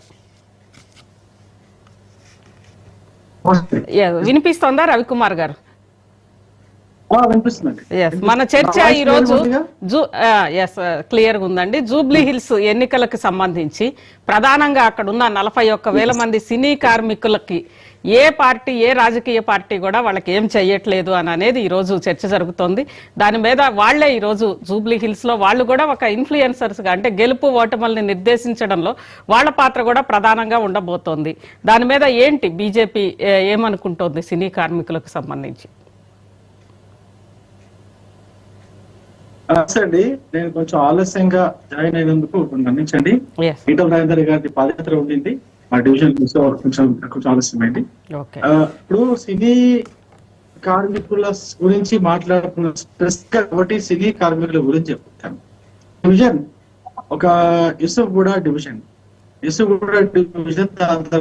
మట్టుకి మనకు సినీ కార్మికుల యొక్క ఓటు బ్యాంక్ ఉంటుంది. దాంట్లో అక్కడ సినీ కార్మికులకు ఉన్నటువంటి సమస్యల ప్రభుత్వం దగ్గర నుంచి వస్తున్నాయి. ప్రభుత్వంలో ఎవరున్నా కూడా అది బీఆర్ఎస్ ప్రభుత్వం కావచ్చు, కాంగ్రెస్ ప్రభుత్వం కావచ్చు, సినీ కార్మికులకు రకరకాలైనటువంటి హామీలు ఇచ్చి వాళ్ళను మోసం చేసి వాళ్ళ ఓట్లు వేయించుకొని వాళ్ళ యొక్క పాపులారిటీని వాడుకొని వాళ్ళ యొక్క పాపులారిటీ ద్వారా కూడా ఓట్లు పొంది మోసం చేసేదే తప్ప కాంగ్రెస్ పార్టీ కావచ్చు, అటు బీఆర్ఎస్ పార్టీ కావచ్చు, ఎవరు కూడా సినీ కార్మికులకు న్యాయం చేయలేదు. ఇది ఒకటి మొట్టమొదటి సింగిల్ లైన్.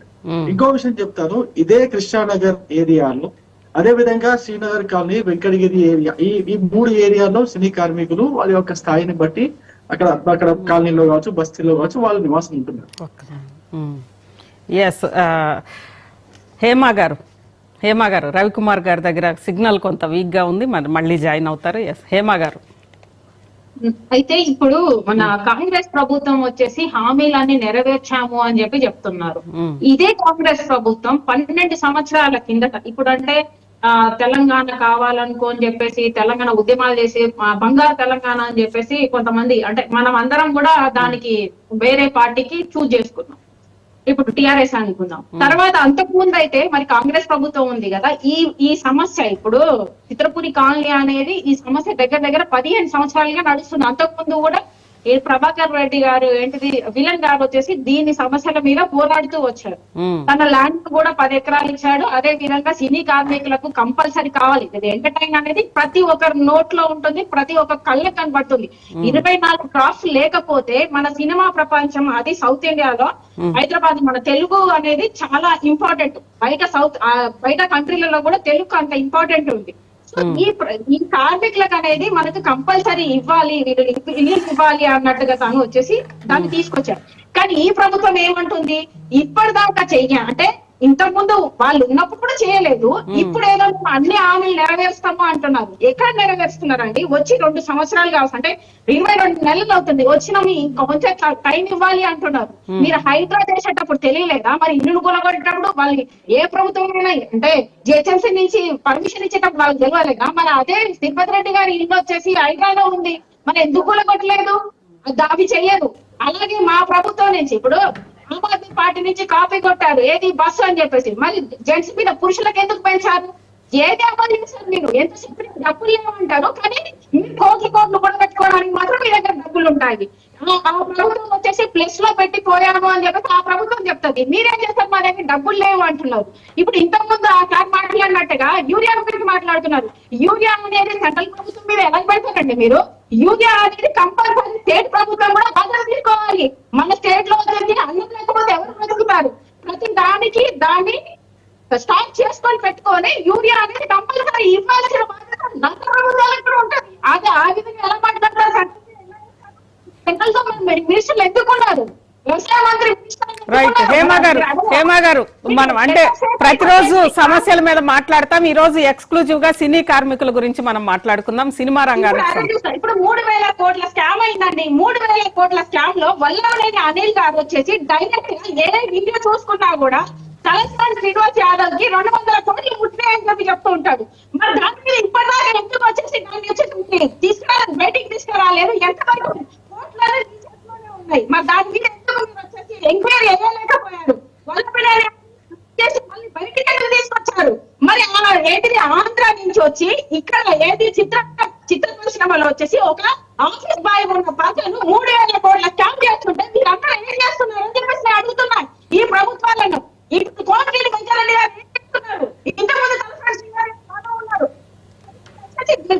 అసెంబ్లీలో మాట్లాడారు. ఏది సీతక్క మాట్లాడారు, మీ చేతిలో కూడా ఉంది కదా, మీరు ఎందుకు దాన్ని ఎంక్వైరీ వేయలేకపోతున్నారని చెప్పేసి మేము అడుగుతున్నాం.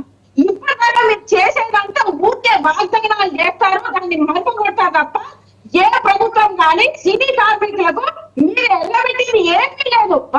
వాళ్ళు పనిచేస్తేనే 24 క్లాసులు పనిచేస్తాయి, పెద్ద పెద్ద సినిమాలు వస్తాయి. వాళ్ళ గురించి ఎప్పుడు ఆలోచించారు?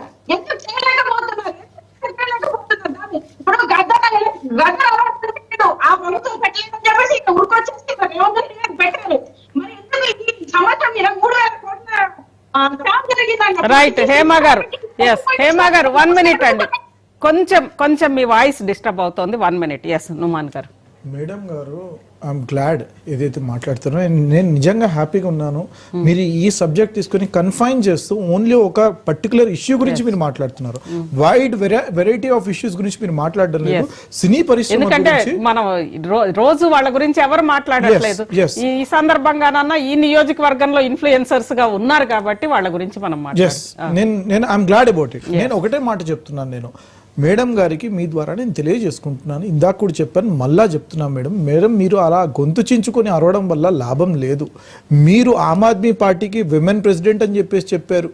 మీరు ప్రొడ్యూసర్ గా, డిస్ట్రిబ్యూటర్ గా మీరు పనిచేసుకుంటున్నారని చెప్పారు. యాక్ట్రెస్ గా కూడా ఉంటూ మీరు మల్టీ ఫ్యాసెటెడ్, మల్టీ టాలెంటెడ్ అని మీరు చెప్తున్నారు. మీరు ఒక్క రోజైనా సరే ఒక రిప్రజెంటేషన్ తీసుకుని ఏ రోజైనా కోమటిరెడ్డి వెంకటరెడ్డి గారిని కలిశారా? ఏ రోజైనా కలిశారా? కలిస్తే డేట్ చెప్పండి, టైం చెప్పండి. నేను ఏమంటున్నాను అని అంటే ఒక మీడియా ముందుకు వచ్చినప్పుడు మన రెస్పాన్సిబిలిటీ ఏంది, ఆ రెస్పాన్సిబిలిటీ మనం నెరవేరుస్తున్నామా అని చెప్పేసి మాట్లాడాలా. అంతేగాని మైక్ ఉంది కదా అని చెప్పేసి ఇష్టం వచ్చినట్టు మేము అరుస్తామని అంటే కుదరదు. మీకు ఉంది కదా, మీకు టైం కావాలంటే టైం నేను ఇప్పిస్తా, మీకు టైం కావాలంటే నేను మీతో పాటు వస్తాను. నేను 100% నేను చెప్తున్నాను. నేను మీకు I will give you my number through the team. మీరు నాతో రిప్రజెంట్ అవ్వండి. లేదనంటే వెంకటరెడ్డి గారి పిఏ నెంబర్ నేను మీకు ఇస్తాను. మా మినిస్టర్ గారి దగ్గరికి వెళ్ళండి, మీ ప్రాబ్లం ఏంటో చెప్పండి. మీ ప్రాబ్లం చెప్పిన తర్వాత మీరు టైం అడగండి. మేనిఫెస్టోలో 34 నెంబర్ నేనేమంటున్నా మేడం, ఆ లైన్ నెంబర్ 34 గురించి నేను వస్తున్నా madam. That is not CM గారినే కలిసారంటండి. ఏమంటారు మేడం, మీ రైట్ అమౌంట్ ఆఫ్ ప్రెషర్ మీరు పెట్టాలా అని చెప్పేసి నేను అడుగుతున్నాను, చెప్తున్నాను. నేను మీకు నిర్ణయాత్మక ప్రతిపక్షం అని ఏదైతే మనం మాట్లాడతామో అపోజిషన్ లో ఉంటూ ఈ రోజు మీ ప్రెసెన్స్ ని మీరు చెప్పాల్సిన అవసరం ఉంటుంది మేడం. సమస్య పెద్దది, 3,000 కోట్ల స్కామ్ పెద్దది, దాని మీద ఎందుకు వచ్చేసి పట్టించుకోవట్లేదని చెప్పేసి అడుగుతున్నా. తీసుకొచ్చారు కదా. Right, very good. మీరు స్కామ్ ఉందని చెప్తున్నారు కదా మేడం, స్కామ్ ఉందని చెప్తున్నారు కదా. 3,000 కోట్లు కాంగ్రెస్ ప్రతిపక్షంలో ఉన్నప్పుడు సీతక్క గారు గాని బట్టి విక్రమార్క గారు గాని అందరూ ఇలా స్కామ్ గురించి మాట్లాడొచ్చు. రైట్, మీకు ఉంది అంతేనా హేమ గారు? మేనిఫెస్టో అదే అండి, మేనిఫెస్టో చైర్మన్ ప్రభుత్వం ఉన్నప్పుడు మాత్రం మాట్లాడతారు. నేను అక్కడికి వస్తున్నా. మా మేనిఫెస్టో చైర్మన్ ఆనాడు ఉన్నటువంటి డి శ్రీధర్ బాబు గారికి వీరు చెప్పారు కాబట్టి వారు విన్నారు. బట్టి విక్రమార్క గారు ఆనాడు సిఎల్పి లీడర్ గా ఉన్నటువంటి బట్టి విక్రమార్క గారికి వీరు రిప్రజెంటేషన్ ఇచ్చారు. వారు విని దీనిని మేము లైన్ నెంబర్ 34 లో యాడ్ చేస్తామని చెప్పారు. వెరీ గుడ్, మేము యాడ్ చేసాం. కానీ మళ్ళీ అది తీసుకొచ్చేసేసి ప్రభుత్వానికి ఒత్తిడి పెట్టాల్సిన బాధ్యత ఎవరిదండి? వీరు ఒకవేళ కేసు వేస్తుంటే కేసుని వాళ్ళు చూడట్లేదా సార్? ప్రతి ఒక్క చిత్రపూరి కాలనీ సమస్యల మీద ప్రతి వీక్ మేము ధర్నాలు చేస్తూనే ఉన్నాము. అది వచ్చేసి చాంబర్ ముందు చేస్తాం, లేకపోతే ధర్నా చౌకులలో చేస్తూనే ఉంటాం. మీరు చూడండి, ఫస్ట్ మీకు తెలియకపోతే. ఒక్క నిమిషం హేమ గారు ఒకటి అంటే ఇది ఒక్కటే కాదు కదా హేమ గారు. ఎస్ ఇది చిత్రపురి కాలనీ స్కామ్ ఒకటి. అదర్ దాన్ అంటే డైలీ నిత్య జీవనానికి సంబంధించి ఈ రోజు సినీ కార్మికులు ఎదుర్కొంటున్న సమస్యల్ని మీరు ఈ ఎలక్షన్ ద్వారా ఏం చెప్తారు చెప్పండి? ఒకటే అడుగుతున్నా అండి, ఈ ఎలక్షన్ ద్వారా మేము ఒకటే అడుగుతున్నా. మీరు బాండ్ పేపర్లు అని చెప్పి సార్ అన్నారు. ఎందుకు అంటే బాండ్ పేపర్ ఎందుకు అడుగుతున్నాము? ఇప్పుడు ప్రామిసరీ నోట్ కూడా చెల్లుతుంది. ఇప్పుడు వీడియో కూడా వచ్చేసి కోర్టు దాన్ని కూడా కన్సిడర్ చేస్తున్నప్పుడు ఈ వీడియోస్ కానీ ఎవరైనా ఒక ఏంటి ఎమ్మెల్యే కానీ వచ్చేటప్పుడు మేము ఈ ప్రామిస్ అన్నప్పుడు ఆ ప్రామిస్ అదే కాదు కాంగ్రెస్ ఇచ్చి మరి చేయకపోతే వీళ్ళ మీద ఎందుకు చర్య తీసుకోరు అని చెప్పేసి అడుగుతున్నాం. ఎందుకంటే మన చట్టాలు మన చేతుల్లోనే ఉన్నాయి, మనం ఏదంటే అదే ఉన్నాయి. అట్లా కాకుండా వచ్చేసి ఈసారి బాండ్ పేపరా లేకపోతే డైరెక్ట్ వీడియోలు ఉంటే మేము చేస్తాము అన్న పని చెయ్యకపోతే మినిమం ఒక 2 years కూడా కాదు, 6 months 1 year లో ఎవరైతే ఏ రాజకీయ నాయకుడైతే ఎమ్మెల్యే అయిన తర్వాత ఆ పని చేయకపోతే అతను అనర్హుడు అని చెప్పేసి ఖచ్చితంగా వాళ్ళని డివోర్స్ చేశారు, లేకపోతే రాజీనామా అడగాలని చెప్పి ప్రతి నేను ఏంటి జూబ్లీ కాన్ఫరెన్స్ లో ఉన్న ప్రతి ఓటర్ని అడుగుతున్నాను. అలాగే సినిమా పరిశ్రమకు మేడం మీరు మీ ఫ్రేమ్ లో నేను చూస్తున్నాను వెనకాల 3 వ్యక్తులు కనబడుతున్నారు. దాంట్లో వెనకాల డాక్టర్ బిఆర్ అంబేద్కర్ గారు ఉన్నారు. బిఆర్ అంబేద్కర్ గారు రాసినటువంటి ఇండియన్ కాన్స్టిట్యూషన్ లో ఏ యాక్ట్ ప్రకారం ఏ సెక్షన్ ప్రకారం ఉందో మీరు నాకు ఒక్కసారి తెలిస్తే చెప్పండి. తెలియకపోతే మీరు ఒక్కసారి లా ఎక్స్పర్ట్స్ ఒక్క నిమిషం అండి. ఒకటి రాజ్యాంగంలో ఏదన్నా శిక్ష ఉంటేనే మీరు రాసిన ఒక వాగ్దానాన్ని మీరు అమలు చేస్తారా, లేదంటే చెయ్యరా? శిక్ష గురించి నేను మాట్లాడుతున్నా. అంటే అక్కడ మోరల్ బైండింగ్ గురించి ఏముంటదండి? నేను అంటున్నా, ఒక పార్టీ ప్రతినిధిగా నేను అంటున్నా, రెస్పాన్సిబిలిటీ నేను చెప్తున్నా. మీరు రండి, మా క్యాండిడేట్ నవీన్ యాదవ్ కి రేపు మార్నింగ్ 8 o'clock మీరు రండి, నేను తీసుకెళ్తాను. నేను మా క్యాండిడేట్ తో మీకు మాట్లాడిస్తాను. మీ డెలిగేషన్ ని తీసుకురండి, మీ మినిస్టర్ గారి దగ్గర నేను తీసుకెళ్తాను. నేను మీరు అప్రోప్రియేట్ రిప్రజెంటేషన్ ఇచ్చి అప్రోప్రియేట్ మీరు ఫోరం లో రిప్రజెంట్ చేస్తేనే మీ ప్రాబ్లం సాల్వ్ అవుతాయి. ఒక్క సెకండ్ నుమాన్ గారు, ఒక్క సెకండ్ హేమ గారు, బీజేపీ రవికుమార్ గారు కూడా జస్ట్ జాయిన్ అయ్యారు. రవికుమార్ గారు చెప్పండి, సినిమాకి సంబంధించి ఈ 41,000 మందికి మీ పార్టీ అసలు వాళ్ళని టచ్ చేస్తున్నారా? ఏదో లేదంటే ప్రచారానికి వాడుకోవటము, వాళ్ళ గ్లామర్నో లేదంటే వాళ్ళ ఇన్ఫ్లుయెన్స్నో తప్పితే వాళ్ళ జీవితాలను ఒక్కళ్ళన్నా స్పృశిస్తున్నారా అండి?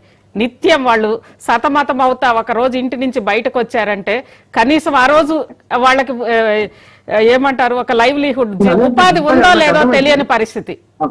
నేనేమంటున్నాను, ఇంతవరకు కూడా తెలంగాణ రాష్ట్రంలో బీజేపీకి అధికారం చేపట్టే అవకాశం రాలేదు, అవకాశం ఇవ్వలేదు. ఈసారి ఇప్పుడు నుంచి అన్నా జూబ్లీహిల్స్ నుంచి మొదలు పెట్టి జూబ్లీహిల్స్ లో మా పార్టీ ఎమ్మెల్యేని, మా పార్టీ అభ్యర్థిని ఎమ్మెల్యేగా గెలిపించుకొని అధికారం ఎందుకంటే కేంద్ర ప్రభుత్వం ఉంది. అదే విధంగా ఈ జూబ్లీ హిల్స్ సినిమా ఫీల్డ్ మొత్తం ఉన్న ఈ సినీ కార్మికులు ఉన్న కాన్స్టిట్యున్సీ అంతా కూడా కిషన్ రెడ్డి గారి పరిధిలోనే ఉంది కదా. ఆయన ఎంపీగా ఉన్నారు, కేంద్రంలో ప్రభుత్వం ఉంది, మినిస్టర్ గా ఉన్నారు. మొత్తం పరిధి రాకపోవచ్చు, అంటే మొత్తం పరిధి రాకపోవచ్చు, కొంచెం ఫిలిం నగర్ ఉంటుంది. ఫిలిం నగర్ వచ్చేసి హైదరాబాద్ అసెంబ్లీ కాన్స్టిట్యూన్సీ లో పోతుంది. ఎనీహో ఇది ఇప్పుడు మన ప్రాబ్లం అనేది సినీ కార్మికుల ప్రాబ్లం అనేది అందరూ కూడా పట్టించుకోవాల్సినటువంటి ఇష్యూస్ అవన్నీ. అన్ని పార్టీలు కూడా ఈ కార్మికులు ఏదైతే ఈ యొక్క రంగానికి, ఆ రంగం యొక్క అభివృద్ధికి ఎంతైతే కృషి చేస్తున్నారో, వాళ్ళ చెమట దారబోస్తున్నారో, వాళ్ళ శ్రమను ఇస్తున్నారో దాన్ని గుర్తించి వాళ్ళ యొక్క వెల్ఫేర్ కోసము పనిచేయాల్సినటువంటి అవసరం ఖచ్చితంగా ఉన్నది. ఇప్పటి వరకు కాంగ్రెస్ పార్టీకి 2 సంవత్సరాల పాలన సినీ కార్మికులు చూసినారు కాబట్టి, నేను అదే విధంగా అంతకుముందు 10 సంవత్సరాలు బీఆర్ఎస్ పాలన చూసినారు కాబట్టి, కేవలం వాడుకోవడం తప్ప సినీ కార్మికులకు చేసింది అనేది శూన్యం. కాబట్టి ఈ ఒక్కసారి వాళ్ళకు బుద్ధొచ్చే విధంగా భారతీయ జనతా పార్టీ అభ్యర్థికి అవకాశం ఇస్తే మనకు మంచి జరుగుతుంది. సినీ కార్మికులు అంటే కూడా నేను మన వాళ్ళు అంటున్నాను, గెలుపు గురించి ఏం మాట్లాడతారు రవి గారు? డిపాజిట్ తెచ్చుకోండి. నేను మిమ్మల్ని చులకనగా నేను మాట్లాడడం లేదు, ప్రజలు ఏమనుకుంటున్నారో దాని గురించి నేను మాట్లాడుతున్నా. నేను నాకు ఎక్కువ అవకాశం రావాలి, నాకు మాట్లాడలేదు. లో వాతావరణం మారిపోతుంది. జూబ్లీహిల్స్ లో కాంగ్రెస్ పార్టీని కూడా ఎవరు నమ్మట్లేదు. అంతకుముందు బీఆర్ఎస్ యొక్క పాలన, బీఆర్ఎస్ పార్టీ అభ్యర్థి యొక్క అంతకుముందు చనిపోయిన వ్యక్తి కాబట్టి ఆయన పేరు తీసుకోను, ఆయన యొక్క నియంతృత్వము, ఆయన యొక్క అక్రమ నిబంధనలు, ఆయన యొక్క అక్రమ వసూళ్లు, దందాలు, కబ్జాలు, రౌడీ షీట్లను పెంచి పోషించడం కావచ్చు, ఇట్లాంటివన్నీ మనం గత 10 సంవత్సరాల బీఆర్ఎస్ పాలనలో కూడా చూసినాము. ఈ 2 సంవత్సరాల కాంగ్రెస్ పాలనలో కూడా మనం చూస్తున్నాము. కాంగ్రెస్ పార్టీ ఇచ్చినటువంటి హామీలు ఒక్కటి కూడా నెరవేర్చకుండా ఏ విధంగా అయితే శూన్య హస్తం కాదని శూన్య హస్తం మన చేతి మీద, మన నెత్తి మీద పెట్టినారో వాళ్ళకి బుద్ధొచ్చేటట్టు చేయాలంటే ఖచ్చితంగా మనం ఆల్ పార్టీని ఎన్నుకోవాలా జూబ్లీహిల్స్ లో. తద్వారా ఈ యొక్క కాంగ్రెస్ ప్రభుత్వానికి, రేవంత్ రెడ్డి గారికి, ముఖ్యంగా మన యొక్క పవర్ ద్వారా, మన యొక్క ఓటు పవర్ ద్వారా బుద్ధి చెప్పినట్టు ఉంటుంది. కాబట్టి బీజేపీ అభ్యర్థి ఇవ్వడానికి జూబ్లీహిల్స్ ఉన్నటువంటి ప్రతి ఒక్క ఓటరు, అది కుల, మత, పేద, ధనిక భేదం లేకుండా, కాలనీ, బస్తీ, గల్లీ, ఢిల్లీ అన్ని తేడా లేకుండా బీజేపీ వైపు వాతావరణం మొగ్గు చూపుతుందనే విషయాన్ని ఈ రోజు గత 2-3 రోజులుగా మనకు సంకేతాలు వస్తున్నాయి. గత 2-3 రోజులుగా ఇక్కడ అంటే గెలుపు ఓటముల గురించి కాదండి రవికుమార్ గారు, ఇక్కడ సినీ కార్మికుల సమస్యలు అడ్రస్ చేస్తుంది ఎవరు? సినీ కార్మికుల యొక్క ఇష్యూ కావచ్చు, ఇంకెవరైనా కాదు, ముఖ్యంగా సినీ కార్మికులే చెప్తున్నాను. సినీ కార్మికులకు కూడా విజ్ఞప్తి చేస్తున్నాను, మీరు ఇన్ని సంవత్సరాలు వేరే పార్టీలకు అవకాశం ఇచ్చినారు, ఒక్కసారి బీజేపీ పార్టీకి అవకాశం ఇచ్చి చూడండి. బీజేపీ పార్టీ అవకాశం ఇచ్చిన తర్వాత మీ సమస్యలు పరిష్కరించకపోతే, మీ సమస్యలు వినకపోతే, అప్పుడు మీ చేతిలో ఉంటుంది ఆయుధం. మీరు ప్రచారం చేయొచ్చు, మీరు ప్రజల్ని ఇన్ఫ్లుయెన్స్ చేయొచ్చు, అంతేకాదు మీ యొక్క నటన ద్వారా, మీ యొక్క స్కిల్ ద్వారా బీజేపీ పార్టీని మీరు నిందించవచ్చు. ఇన్ని రకాలుగా అవకాశం. రవికుమార్ గారు చివరగా హేమ గారు, రవికుమార్ గారు, హేమ గారు, ఒక్క సెకండ్ నుమాన్ గారు, రేపు మార్నింగే మీరు వస్తే అక్కడ క్యాండిడేట్ దగ్గరికి నేను తీసుకెళ్తాను, మేము ఏమంటారు ఖచ్చితమైన హామీ ఇప్పిస్తామా అని చెప్పి చెప్తున్నారు. మీరు వెళ్ళడానికి సిద్ధమా? నేను ఒకటే చెప్తున్నానండి, నేను ఏం చెప్తున్నానంటే వాళ్ళు వెళ్ళడం ఏంటండి, వాళ్ళ దగ్గరికి మీరు రావాలి కదా. అవకాశం ఇవ్వండి అంటున్నారు. సెంట్రల్ నుంచి కిషన్ రెడ్డి గారే ఉన్నారు కదా. ఇదే రాజేంద్ర నగర్ కాన్స్టిట్యున్సీలో వచ్చేసి చాలా సమస్యలు ఉన్నాయి. చిత్రపురి కాలనీ కూడా రాజేంద్ర నగర్ లోనే ఉంది. సో మీరు ఉండేది మణికొండలో ఉంటారు తను వచ్చేసి, మరి ఈ చిత్రపురి కాలనీ సమస్యల మీద తనకు తెలియట్లేదా? పెద్ద అంటే మీరు సెంట్రల్ ప్రభుత్వం ఉన్నారు, మీరు ఒకవేళ స్టేట్ ప్రభుత్వం చెయ్యకపోతే సెంట్రల్ ప్రభుత్వం అడగాలి కదా, మరి ఇది ఎందుకు అడగట్లేదు? మీరు ఎవరు కానీ, అది బీజేపీ ప్రభుత్వం కానీ, గత ప్రభుత్వం కానీ, ఇప్పుడు మీరు సిద్ధమా? వాళ్ళు హామీ ఇప్పిస్తామంటున్నారు, మీరు వెళ్ళడానికి సిద్ధమా హేమ గారు? టైప్ లోనే చూస్తున్నారు తప్ప ఏ ప్రభుత్వం ఏం చేయలేదు. ఇప్పటిదాకా నేను కోరుకునేది ఒకటే, మా సినిమా కార్మికుల్ని మనం ఈసారి ఎవరైతే వచ్చేసి అందరికి బాగా చెప్తారో, లేకపోతే 1 year లో మా సమస్యలు అనేది, మాకు ఇల్లు కావాలి, మా వేతనాలు పెంచాలి, మా సమస్యలు ఎవరైతే వచ్చేసి తీరుస్తారని చెప్పేసి వీడియో రూపంగా కానీ, 100 బాండ్ పేపరో లేకపోతే ప్రామిసరీ నోట్ ఏ విధంగా చేస్తారో, ఒకవేళ చెయ్యకపోతే సంవత్సరం లోపల మేము వచ్చేసి అది అని ఏ వ్యక్తి అయితే ఆ వ్యక్తి Right. చేయాలి అని చెప్పేసి మా సినిమా కార్మికులు ఖచ్చితంగా నేను కోరుతున్నాను. అదే చేస్తామని చెప్పేసి మేము ఖచ్చితంగా రైట్ హేమ గారు yes అంటే నేను యాక్టర్ గా ప్రొడ్యూసర్ గా నేను అదే చెప్తున్నాను. Right. బీజేపీ ప్రభుత్వం రైట్ హేమ గారు yes వెంటనే కలిసి రాని చెప్పేసి అంటారు. లేకపోతే వచ్చి సీఎం ని కలిసిన తర్వాత కూడా ఏం కాలేదు అని చెప్పి చెప్తుంటే ఒక వారానికి సమస్యల మీద మేము పోరాడుతూనే ఉన్నాయి. రైట్ హేమ గారు థ్యాంక్ యూ హేమ గారు. అదేవిధంగా మల్ల యాదవ్ గారు, రవికుమార్ గారు, నుమాన్ గారు మహా డిబేట్ లో పాల్గొన్నందుకు. మొత్తం మీద ఈ రోజు జూబ్లీ హిల్స్ ఎన్నికకి సంబంధించి 41,000 మంది సినీ కార్మికుల సమస్యల్ని ఏ రాజకీయ పార్టీ కూడా ఇప్పటి వరకు ఎన్నికల ప్రచారంలో పూర్తిగా వాళ్ళని అడ్రస్ చేసింది లేదు. ఎందుకంటే గెలుపోటుమల్ని నిర్దేశించే సినీ కార్మికులు ఇప్పటికైనా సినీ కార్మికుల సమస్యలకు సంబంధించి ఎవరైతే బాండ్ పేపర్ మీద మేము తీరుస్తామని రాసిస్తారో వారికే మేము ఓటేస్తాము అని అనేది సినీ కార్మికులు అంటున్నారు. ఇది ఈరోజు మహా డిబేట్.